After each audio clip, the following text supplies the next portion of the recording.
meeting. Got it. Yes. So yeah, Chavches Amud Aleph, and we remember talking about last week about mitzvahs lav lehonos nitnu. We don't regard the hanor, even though you may get an uplift from the mitzvahs and hanor enjoyment.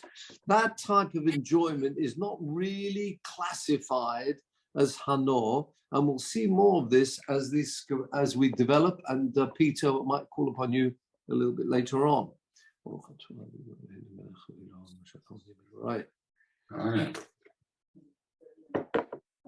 Right. Norman, what do you mean by benefit? What do you mean by hanor? What do you mean? What does that mean? Well, if someone enjoys performing the mitzvahs, they enjoy the sitting in the sukkah. It's wonderful. It depends where you are, of course. In Israel, it is a bit of a joy. Depends on the weather. That is not classified as enjoyment. We'll see exactly what I mean. Look at the next piece. Still come back if you're unhappy. Look at the next piece and we'll see this. Where it starts off, Omar Rovo. It's about 12 lines up. Chavches Amud Aleph. Omar Rova, Hamudo Hanoo Mechavero. Someone who makes a vow, obviously not the friendliest of people, it looks like. Not, as I say, talking about trying to make shalom. He made a vow, Omar Rova, Hamudo Hanoo Mechavero, saying he's not going to derive any benefit from this particular individual. Okay? Got Mervyn with us. Good evening. We're just Omar Rova, about 12 lines up. Chavches Amud Aleph. Someone to muda hanor mechavero. So we're following on the principle about the hanor aspect of mitzvahs. He makes a neder. Sounds like he's not, I say, over happy with a certain individual, but he doesn't want to derive benefit from him. That's not normally what nedorim should be used, but that it works. The power of the mouth, and we've spoken before about neder. If someone makes a neder, not to derive any benefit from someone else, okay? Saying not that it's the advisable to make such a neder, but if he did, mutter now, and it's Rosh Hashanah time, can that individual, imagine he is a Baal Tokea, can he blow the shofar for him? What would you say? He's deriving a benefit because now he's fulfilling the mitzvah. So Reuven, if you like, made a neder not to derive any benefit from Shimon. Shimon is the Baal Tokea. Can Shimon blow the shofar to enable Reuven to fulfill his mitzvah of shofar? No, mitzvah slav lehonos, as we learned last week. So which means, therefore, why do you say no? That is not. It's and therefore, can he blow the shofar for him? You're right, but the conclusion's wrong. I would say he could. He can. He is permitted to. I don't know what you said, Mervyn. It sounded like you said he can't. No, I said he can because it's mitzvah slav lehonos. Fine. Yeah, I misheard. Fair enough. Absolutely right. You're quite right, and that's why it says mutar litzkor lo tkir shel mitzvah. He is allowed to blow for him. Have a look at Rashi.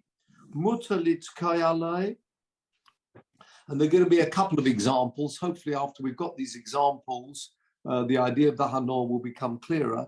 Says Rashi, Talmud kulhu. The reason of all these things we're going to be considering is mishum mitzvahs lav lehonos nitnu. That hanor, yes, you fulfilled the mitzvah, that is not classified as hanor. And we'll have some examples where it is classified as hanor, but not the blowing of the shofar. You with me?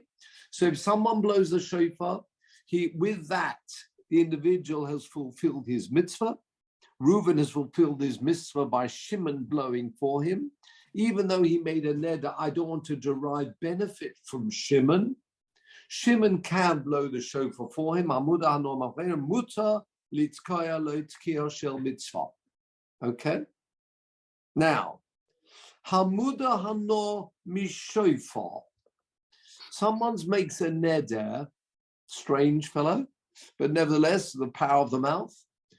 He's not going to derive any benefit from this shofar itself. Muta litkaya. Now, I've got in my Gemara, boy. I don't know what you've got in yours. Have you got the word bow there? Or with a note? Thumbs up from anybody? Amudano mi shofar, muta litkaya bow. It's permitted to blow with it tekiah shel mitzvah. Now, this is an interesting one, because it says muta litkaya bow. He is allowed to blow the shofar. It sounds like muta litkaya bow with the shofar. But there are some texts, like my Gemara, I've got some other texts, some earlier prints of the Gemara, where it actually says, Mutalit kaya loy. Someone else can blow with that shofar, but not the man himself. Now, at this point, I would like to call upon Peter for the Mishnah Berurah, please. Before we actually look at this, please look where it says Hamuda Hanomi Shofar. There's a superscript, if you like. In mine, it's a little yud. Yeah? You can see that little yud next to Hamuda Hano Me Shofar, next to the word Hamudor, the little yud superscript.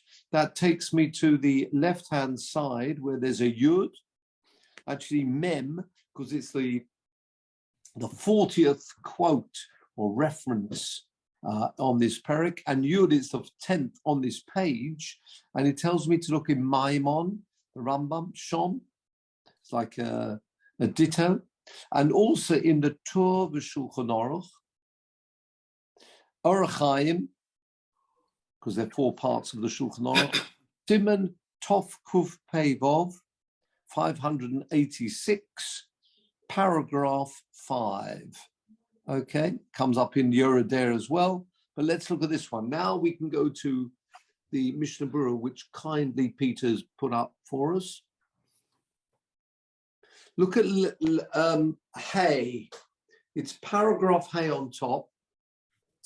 Thank you. Hamuda hano o mi shofar. Notice the little superscript next to Hamuda, little chaf. That takes me to the right-hand side where it says Be'er HaGoyla, who tells me the source of this halacha in the Shulchan Aruch. And notice it says little chaf, and the little chaf on the right-hand side tells me it's a memra, it's a statement from Omar of Rava. That's exactly what we're looking at here.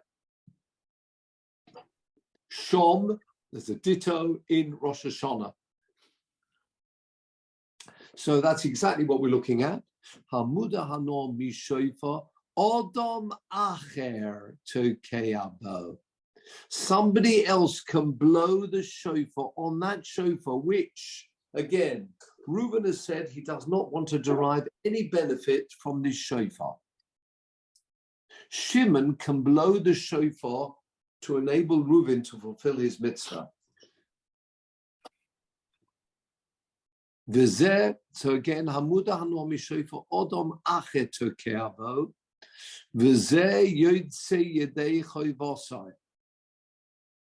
Now look at the Mishnah Berurah, please. Chof Aleph. So you'll have to scroll. Thank you. Hamuda hano mi shofar. How do you do that? There's certain ways to do that by saying Koinem hano shofar. I'm forbidding all the benefit I derive from this shofar. Now notice it says Odom Acher. This will fit in what we said in the other text, which says Mutalit Koya Loi. Someone else can blow, but the individual himself can't blow. Why not? Look at this. I think we might have mentioned this point before. Rot Soloima.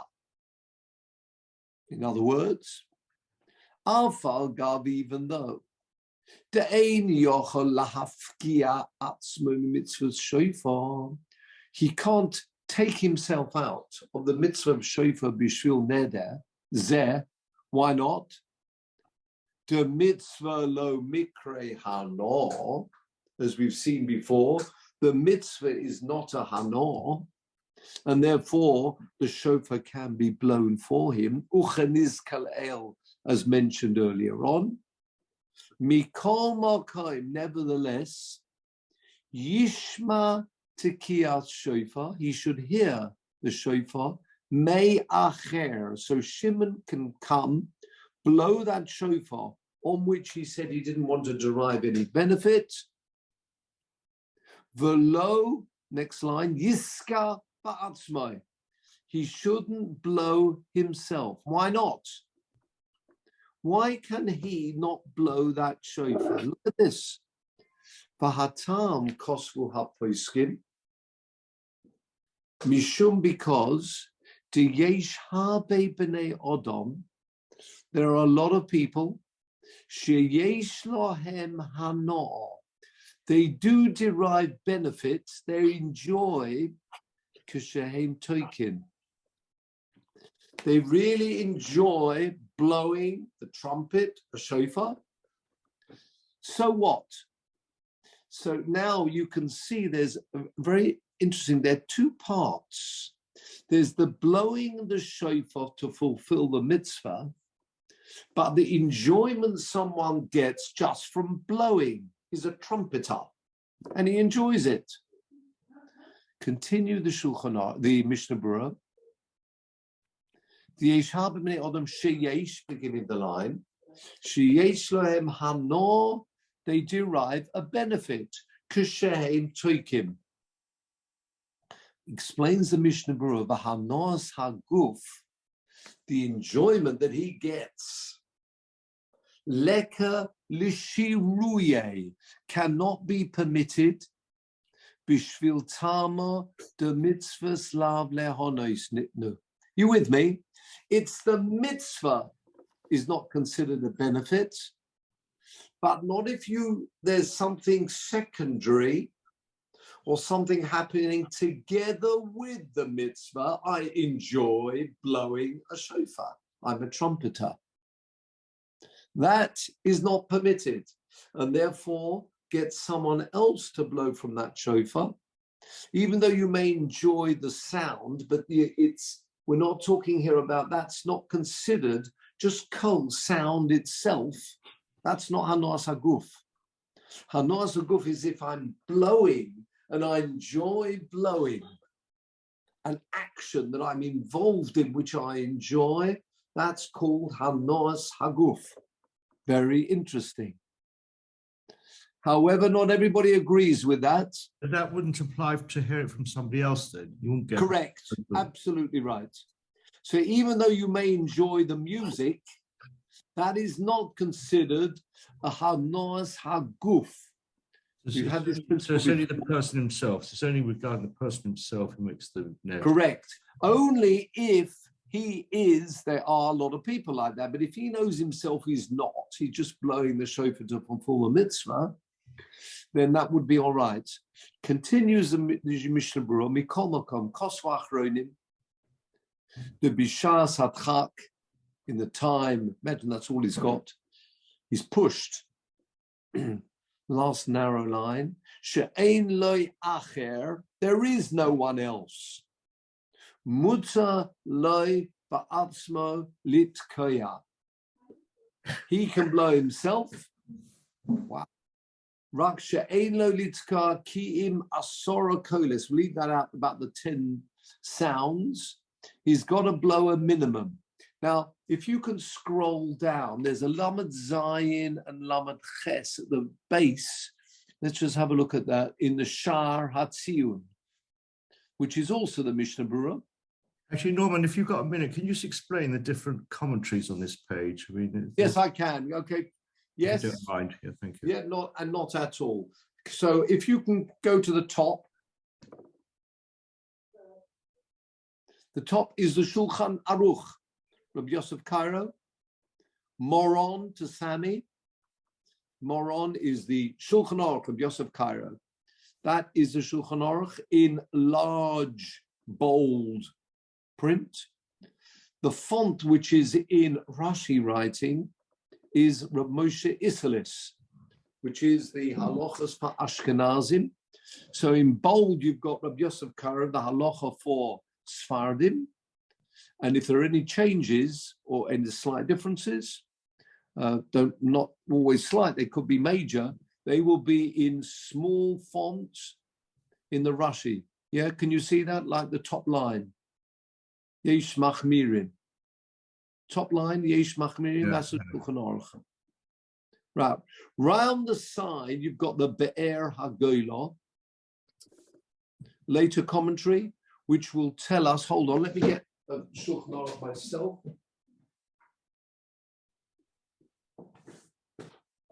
I've got my own Mishnah Berurah here.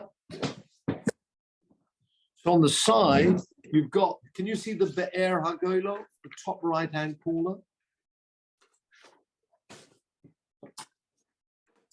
The Be'er HaGolah gives us, from Vilna, he gives us, it's called Rav Moshe Ravkash. Hold on, let me get another. Hold on. What did I want to look at? Just a sec. Yes, the Be'er HaGolah of Moshe. Yeah, he's called Rav Moshe Ravkash. What do I want to tell you about him? Anything special? Yeah, Be'er HaGolah. Quite, I mean, he died, according to the rule, he died 1672.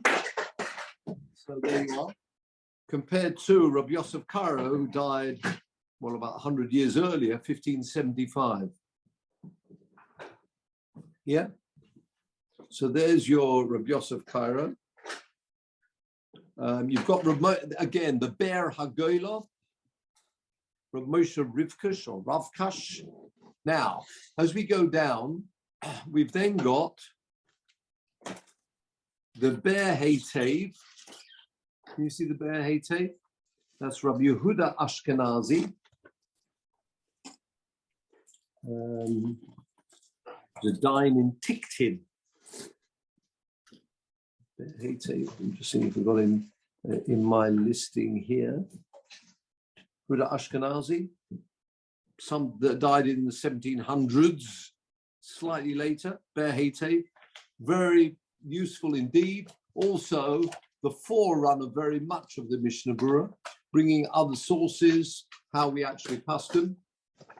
Next to him on the right, you've got the Sha'arei Teshuvah, Rav Chaim Mordechai Margulius. Not sure if it's the same Chaim. Chaim Mordechai Margulius, slightly later, died in around the early 1800s. Shari Tshuva goes into more detail, but what now? That's they've been around obviously for a long time. What we now have below, when you buy the Mishnah Berurah, you get the Mishnah Berurah on the left-hand side on this page, otherwise on the right-hand side. That, of course, is the Chofetz Chaim. And he's got three pirushim.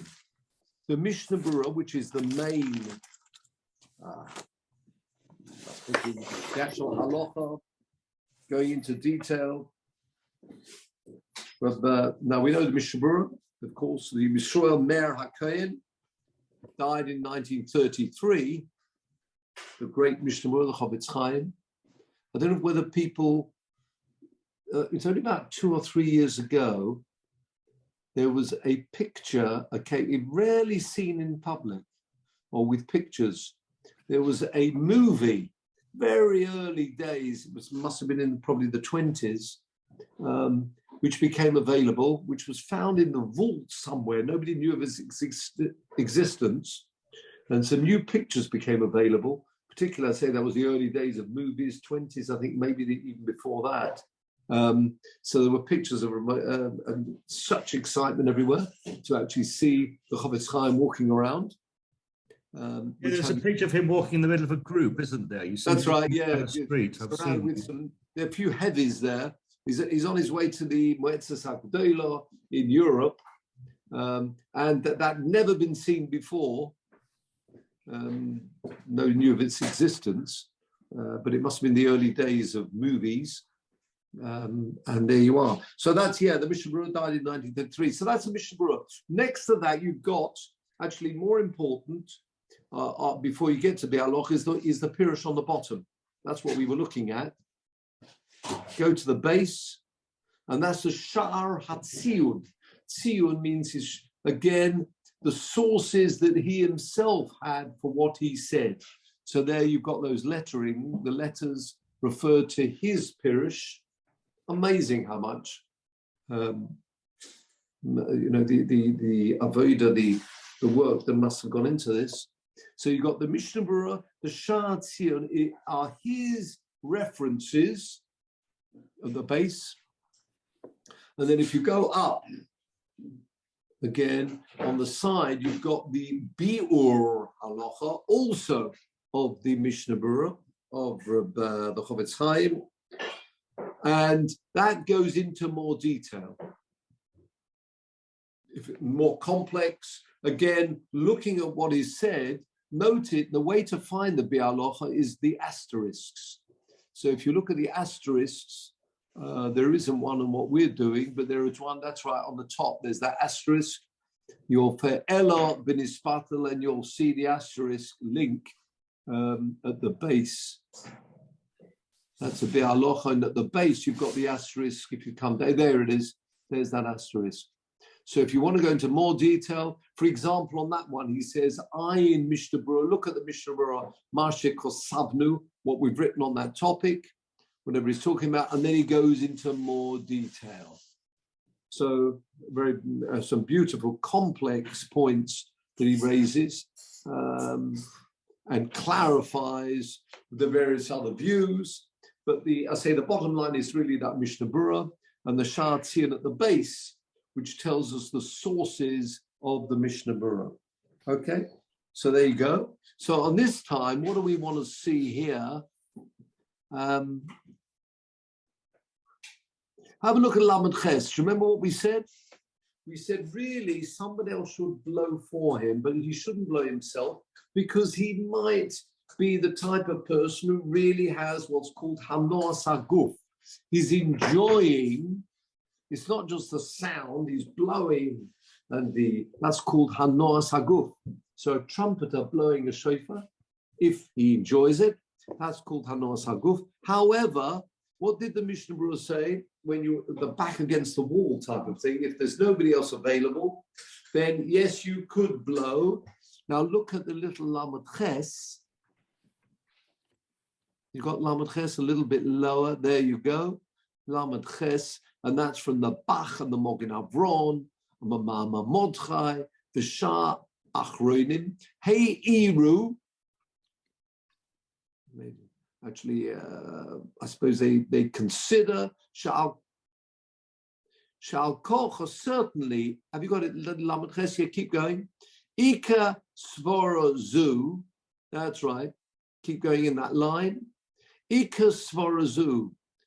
This point, there's people derive benefit and it can be considered Hanoas HaGuf, Einu Ela Chashosha Ba'alma. That's really what he says, and therefore we don't really need to worry too much about it if we're really considered.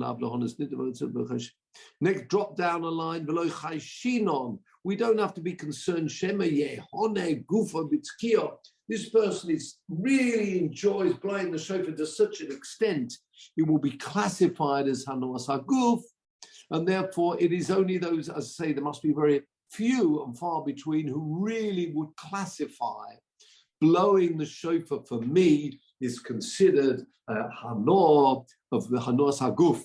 And therefore, that's why he's saying we don't need to be too concerned if there's nobody else to blow.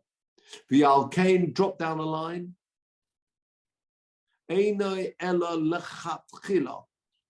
Yeah, drop down a line. Peter, an upper line where it says Demisa, go to the end of 4 lines up. the end of that line, where there is someone else, ask them to blow, just in case this individual is the type of person who enjoys blowing the shofar to such an extent, for him it will be almost like a bodily enjoyment, and therefore, and that's what it's writing in Sefer Kappas Tamarim, Kosav Dako. Oh, in the Sefer Kappas Tamarim, Kosav, next line, 3 lines up, Tahakol Lefi Ha'odom. Everything depends on the individual. Imargish, if the individual feels shebetivai, einonena, can't say I really enjoy. I don't mind blowing, but I'm not.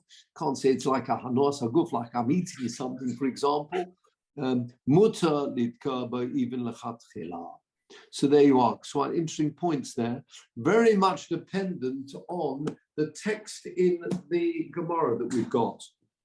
So is it muta litkaya loy or boy? So yeah, Peter, we can go back to seeing some faces, which will be nice. Yes, good. I've got some new faces here. Sam, good to see you. Hello there. Right, so we're talking here about blowing the shofar. If Reuven made a neder, he's not going to derive benefit from this shofar. Say it's not the norm. People don't normally go around making vows like that, but it works because the power of the mouth. Whole parsha there about Medorim in Matos. It works, but therefore you can blow the shofar, or certainly someone else could blow the shofar for him. Isn't that deriving benefit? No. Hearing the sound of the shofar is not classified as hanor. And therefore, the mitzvahs, that's not, just because I've enjoyed that I performed the mitzvah, that is not classified as hanor, and therefore it will be permitted. However, now we've got another case. Back to the Gemara. V'omar Rava.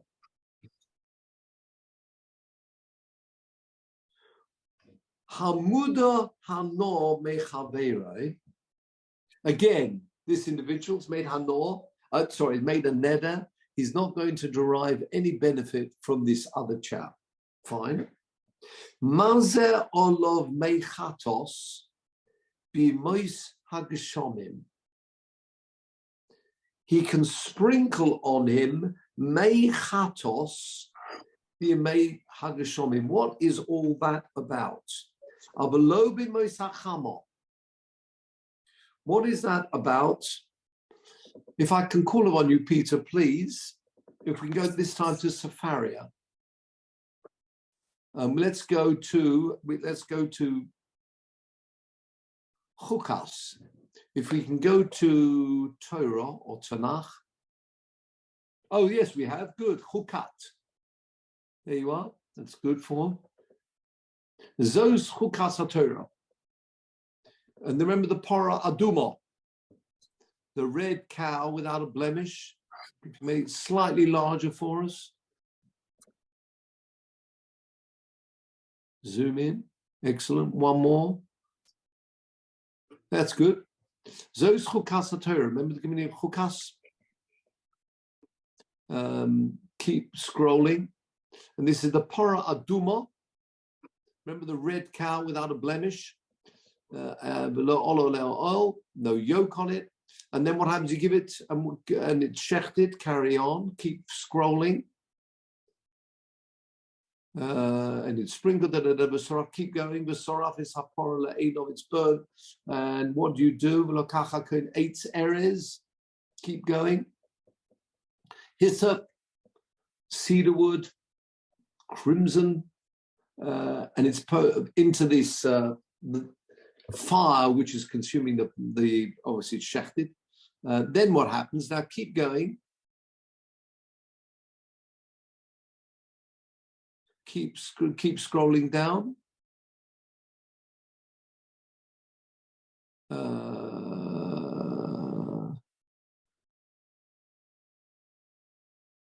In 1 minute, I think we've gone too far. Sorry, gone too far. That's my fault. Keep going, come back again. Here we are. One, the next down, Barachas Basarai. Next, but also, here we are, Pasuk 9.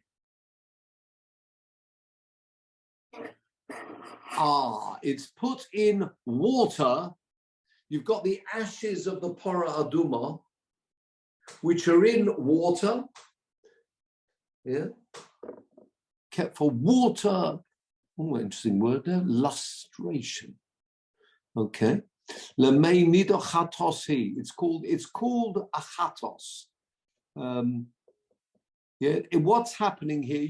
So in a word, you've taken the ashes of the this cow. You've placed in it also the hyssop.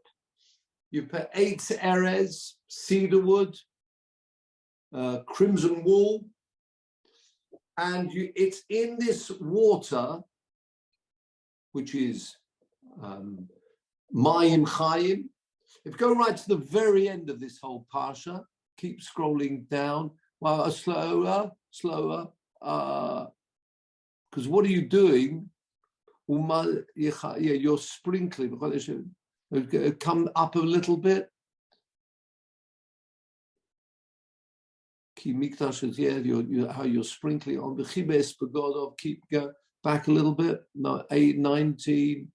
And the P is sprinkled. V'hiza hatohar al hatomei. It's sprinkled on this individual. And then the crucial is Pasuk 18. What's this used for?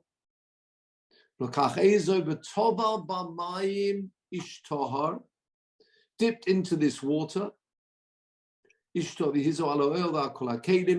dipped into the water, and wherever there's any connection to a mace, go now to 17. Mayim chayim el keli, the ashes and the fresh water. Mayim chayim, from I suppose you'd say from like a fountain, a natural fountain. Mayim chayim el keli, into this vessel, and then it's poured or sprinkled. That's what it says. V'hiza, sprinkled on an individual, any individual. Anything which is Tomei, and we're talking about Tomei mace, so anyone connected to the dead, maybe a person was part of the Chevra Kadisha, they want to become Toha. The way they become Toha is with this water. It's called Mei Chatos, because it's actually purifies the individual so that he's no longer Tomei mace. Now, back to Al Gemara. Thank you very much, Peter. So, back to our Gemara. A person Reuben made a neder, he's not going to derive any benefit for Shimon. Can Shimon sprinkle this water? Of course, it's got part of the para aduma, the ashes, the crimson, everything else. Can it be sprinkled on Reuven? Says the Gemara, you can do that in the winter. Why not? Have a look at Rashi.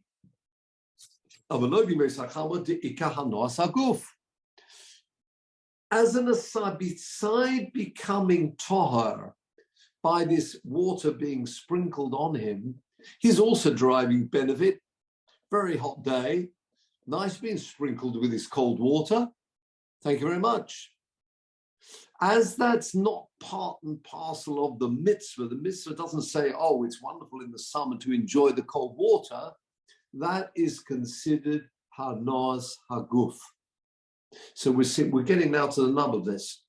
That is classified as hanas haguf. Let me give you another example, says the Gemara.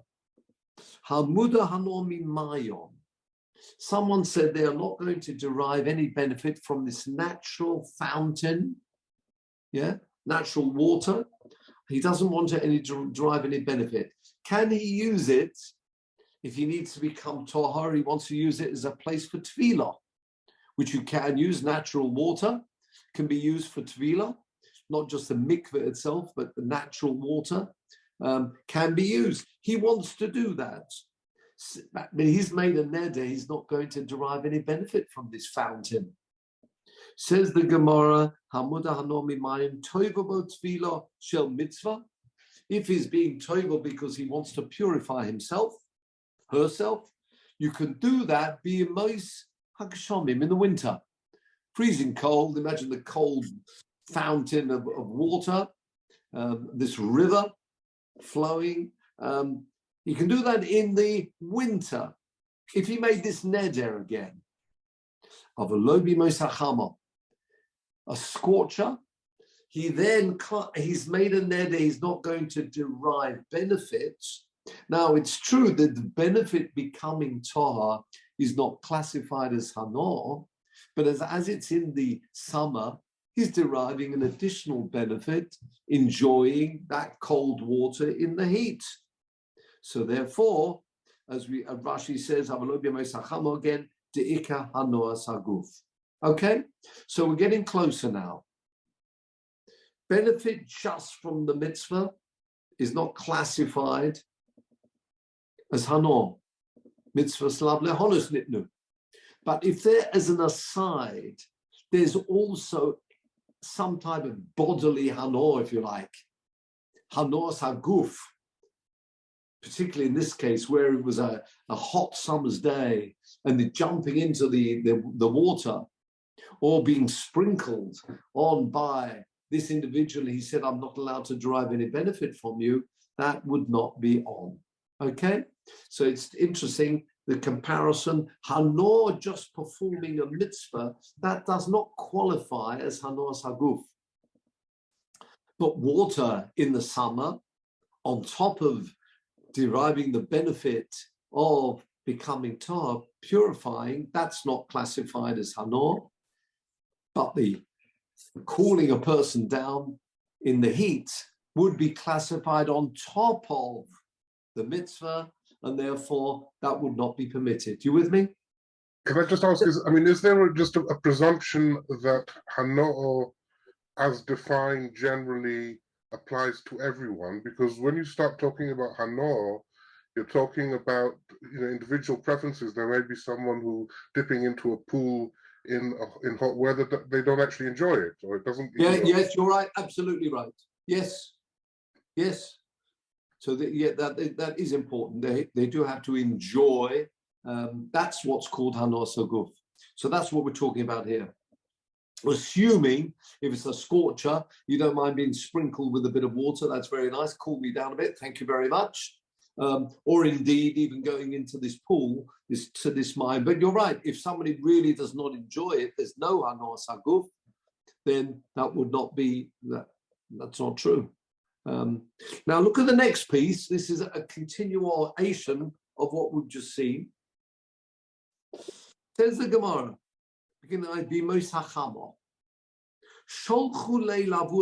they sent a message, or a question actually, or a statement to the father of Shmuel. We all know about Rav and Shmuel. The father of Shmuel is called Avur de Shmuel. Yeah. Kof'ah. Kafai v'ochal matzah. Okay, they forced him to eat, or someone did, or something did, force him to eat matzah, and it's Seder night. Okay, says the Gemara, kafai v'ochal matzah yotzo.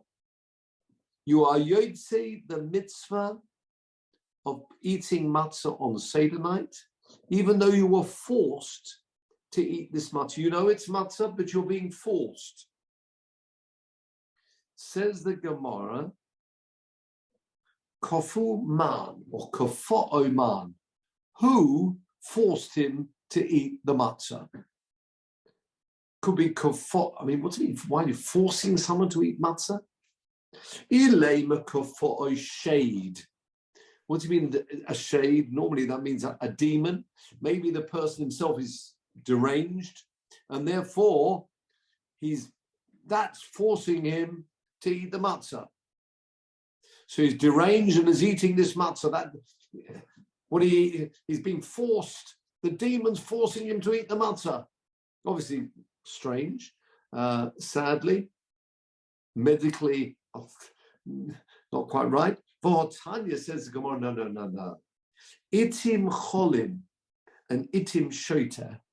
Cholim, interesting, the word that normally you think it's from the word chole, but it doesn't mean that. Cholim means healthy. If someone has times and times, perhaps a lot of people like that, sometimes they're okay and sometimes they're not. Cholim means healthy, or Lehachlim is to recover. very good. Lama, yeah. Very good. Absolutely right. You're very good. Interesting. The root obviously is ches lamed mem. I think from the link between that and chalom, I'm not quite sure. Don't know. But you're quite lahachli mehu.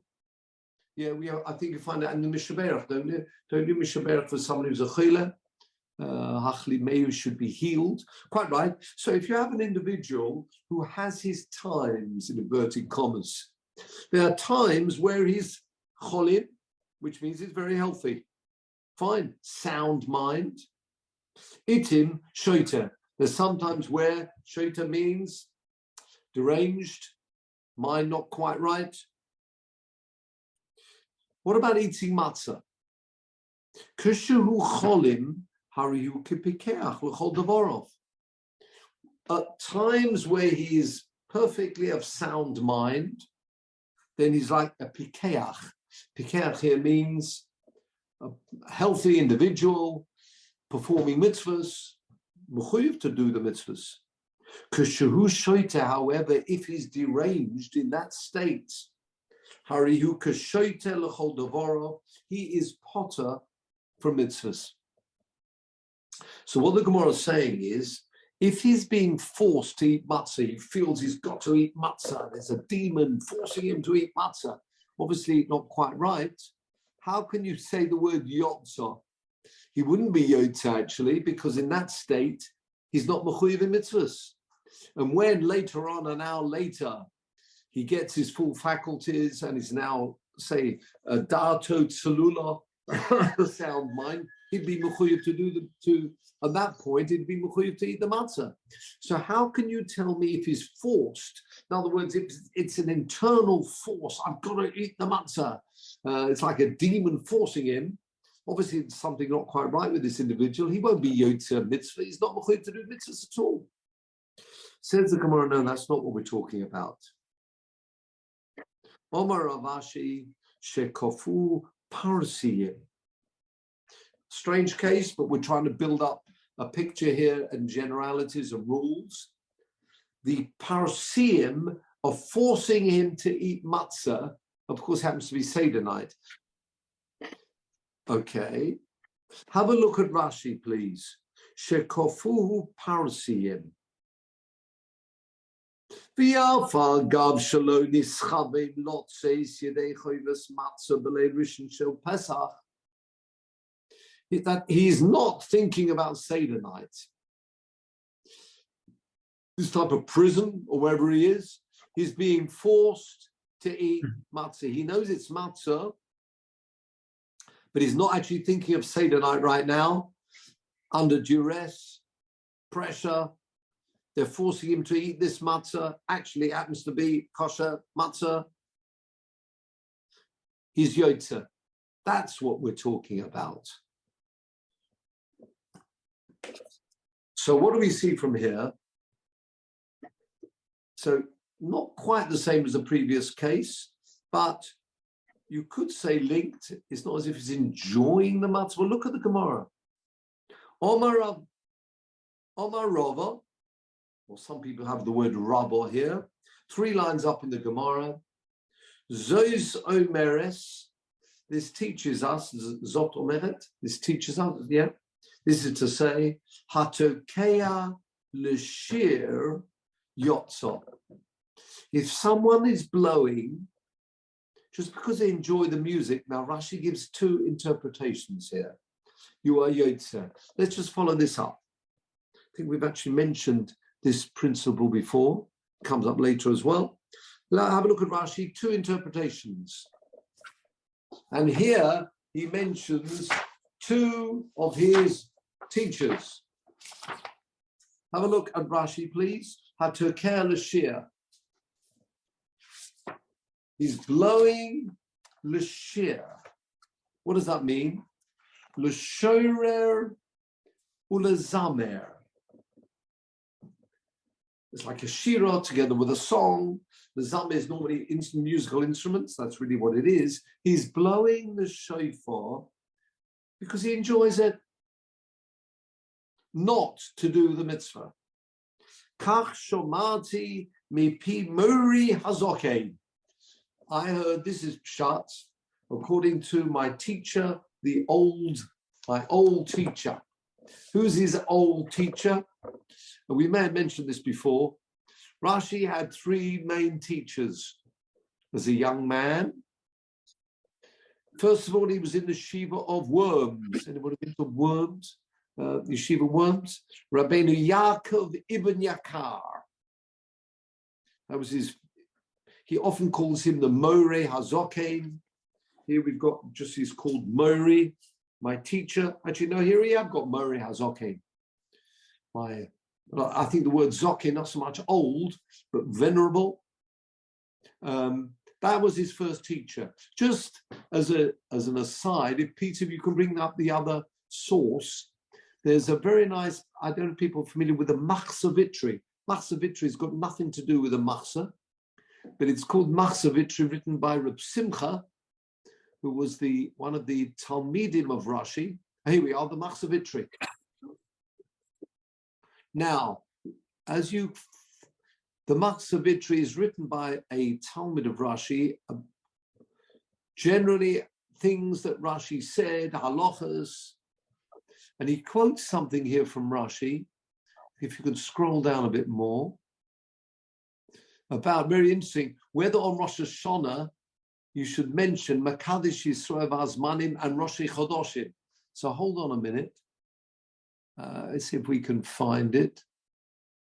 So it's a straight quote from Rashi. Whole thing could draw Hananel. Shomati, Shomati. Now I've heard. Shemlatsky is Musaf Rosh Chodesh. Rani is Tavar below. Rabbi, here we are. Look at the line. It says where your arrow is. As Rabbeinu Yaakov ibn Yakar. There we are. That's the person we're talking about here.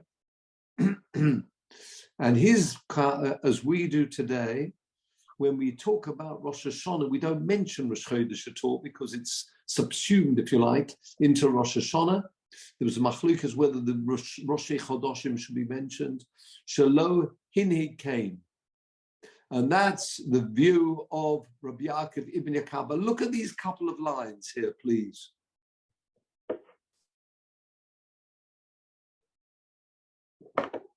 Rashi, as quoted by the Machzor Vitri, says, I'm going to follow what my teacher taught me, Rabbi Yaakov ibn Yakar, that on Rosh Hashanah, you don't mention in the Musaf, you don't say Rosh Chodesh or in davening at all.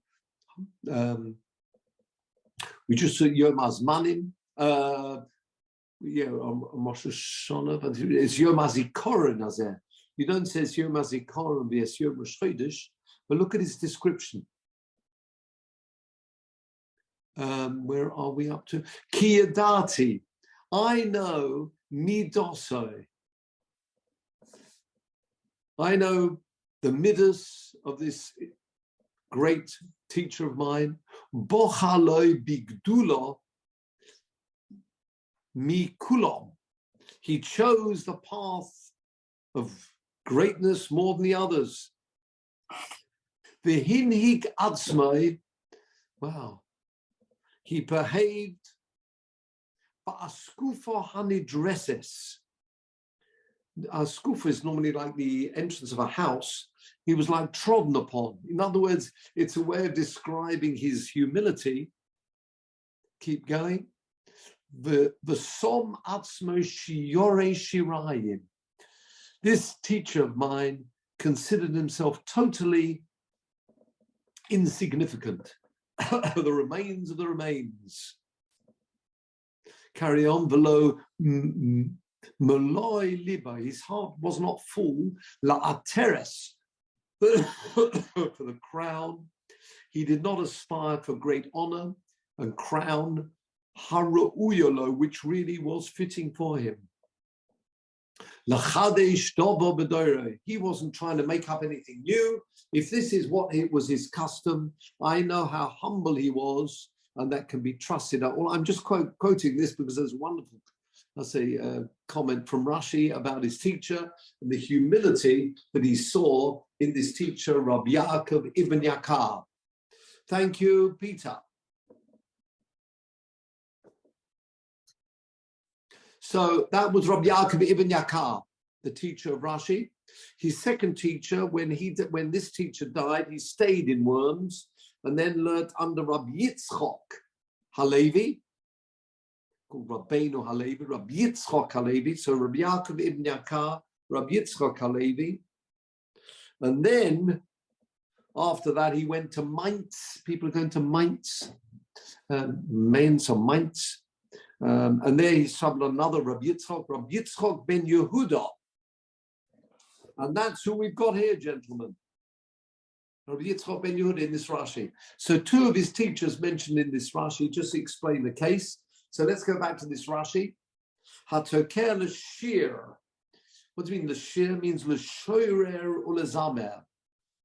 In a song, is an beautiful instrumentalist. Kach shomatni pi morei hazokein. You got the Rashi? Rabbi Yaakov ibn Yakar. Ubiyosoda shel mori Rabbi Yitzchok ben Yehuda. When I went off to Mainz and studied under my teacher, Rabbi Yitzchok ben Yehuda, I've seen in his treatise, Yesoid here meaning a treatise, Ro'isi, the word here is not hatoker l'shir, but hatoker l'shade. Again, to a demon, lahavriach ruach ro'ov me'olov. That's what this means. Someone who's blowing the shofar, they're not blowing the shofar to perform the mitzvah, they're blowing the shofar to remove this demon in his mind. Or that was a second shot. Obviously, then got a slightly, the word reish becomes a daled, doesn't it? That together with the yud. So obviously it had a slightly different text than we've got. Whatever happens, he is blowing the shofar not to perform the mitzvah, just because he likes the sound, I wouldn't say the sound of music, he likes the sound of the shofar, and that's really why he's doing it, not to do the mitzvah. So we said before, someone who's eating matzah, they're not eating matzah to perform the mitzvah, they're being forced to eat matzah. They're not thinking about the mitzvah of matzah at all. Nevertheless, they've fulfilled their mitzvah. Says the Gemara, the same rule applies with the shofar. If you're blowing the shofar, not that you want to fulfill the mitzvah, but for another reason, hatoker l'shir yotzo, 2 lines up. You're blowing it to remove this demon from your mind. Says the Gemara, pshita. Once I got the first case, the two cases are exactly the same.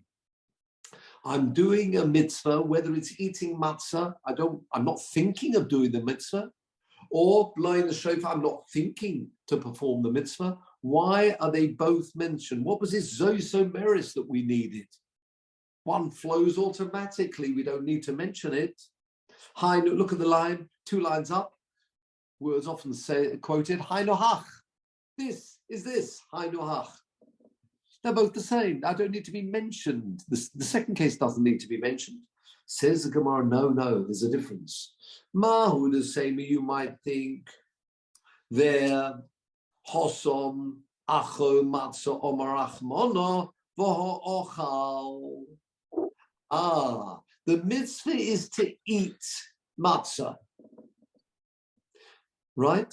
Now, by eating something, assuming it's tasty, a person will be enjoying the nene ba'achilo. So that's the link here with the hanor aspect.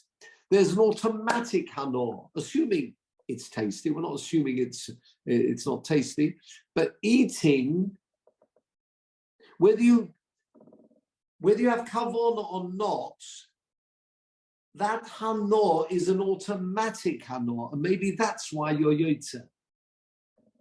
Normally, you wouldn't be yotzer, but in this case, you are because you're having hanor, as opposed to, continue the Gemara, ochal, he has eaten, and as Rashi said, he's derived benefit from it. As he's derived benefit from it, that's the reason why he's yotzer the mitzvah. Top of the next page, of the next Omud, Aval Hocha, in our case of the Shofar, Zichron Teruah Kasiv. It's a memory of the sound of the Teruah. That's what we've got to hear. Behind Misasik Ba'alma, he's just blowing. It's not as if he's received any actual Hanos Haguf. Maybe you won't be Yotzer. Answers the Gemara, Komash Malon.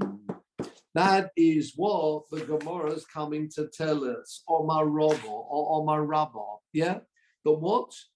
Even in the case of the shofar, I may not be deriving any hanor. In fact, I'm not. The mitzvah itself is not an automatic hanor. It's not like eating matzah where automatically, assuming you don't mind and you like matzahs, automatically there's a hanor haguf. I might have thought, listening to just the sound of the shofar, maybe with that I wouldn't be yotzer, unless I actually have kavanah. Komash malon, you are yotzer. Why? Next line of the Gemara, and for this we'll continue next time, will be well. Alma kasova rabba mitzvahs ein serichas kavanah. Mitzvahs do not need kavanah. We've spoken about this before in other places when we did brachas tens of years ago. Can't remember how many years ago. In brachas, we had this concept. We had it in psochim, mitzvahs or ein serichas kavanah, or do they need kavanah? In fact, there's a machlokas about it. Won't get to the end of it now. So really, that's what the previous Gemara is coming to tell us. That not only eating matzah, where there's actual hanor, whether you're thinking to perform the mitzvah or not, you're doing a mitzvah, with shofar as well. If you're blowing a shofar, you know it's a shofar, you know I'm blowing the correct notes, even though I'm blowing the notes not to perform the mitzvah. If mitzvahs ein tzrichas kavanah, and that seems to be what he's saying, hatoker l'shir, if you're just blowing because you enjoy the music, or blowing it really, as we've seen the second pshat of Rashi, just to remove the demons, but you're blowing the correct notes, even though I'm not intending to perform the mitzvah, according to Rabbah, doesn't matter. You've done the mitzvah, because mitzvahs, that's really what he's coming to tell us. The mitzvahs ein tzrichas kavanah. And with that, there is a machlokas, as we'll see, will be well next time. So with that, gentlemen, we'll stop for tonight. Thank you very much, Peter. And you're on your way next week. Well, 6 a.m. tomorrow morning. Whoa, there you go. So this is your final, before you actually move on your way off to America. So enjoy it there in America. Where are we up to then with this share? You're still looking? I put out the request to... Any call, anybody can take this on? I would say you used the word lustration before. I think yes. I think I've lustrated the entire population of our shul, but nevertheless, someone will step forward, I'm sure. And maybe, Sammy, if you'd be kind enough to check with the office if anyone comes forward. I spoke to Simon Hochhauser, who said he will attempt to help when he can. Oh, right. But it needs an active follow-up. I've spoken to the shul office, so they're aware, and I've communicated with Rabbi Eli by email. Right. So we wait to hear from the shul. I mean, how will this work? You're off for 2 weeks, but anyway, you can't. We know now where we're up to Chof Ches on the base. So that's an easy one. I don't have to give you, even at whatever speed we go, we won't get onto Chof Tes Amud Aleph. So we know what we're up to for next week. So that's done. But we just need somebody to contact us about the arrangements. Okay. Maybe somebody. Sammy, if you have time to speak to Rabbi Eli tomorrow morning. Okay, sure. Thank you. The office will contact you. Okay. Contact So us. otherwise, we're all being well. We're waiting to hear from. We will wait to hear from you, Sammy. From the office. The office. From the office. Okay. Very good indeed. So meanwhile, have a wonderful time, Peter. Enjoy. It's a wedding. I will enjoy it. Good. Please do. And we look forward to seeing you in return. But I say, if you've got nothing to do at 1 p.m., you can always tune in and we'll be happy to see you. Thank you. Wife permitting, as you say. Okay. Yes, it'll be 1 p.m., not a.m., 1 p.m. Okay. Good night, everybody.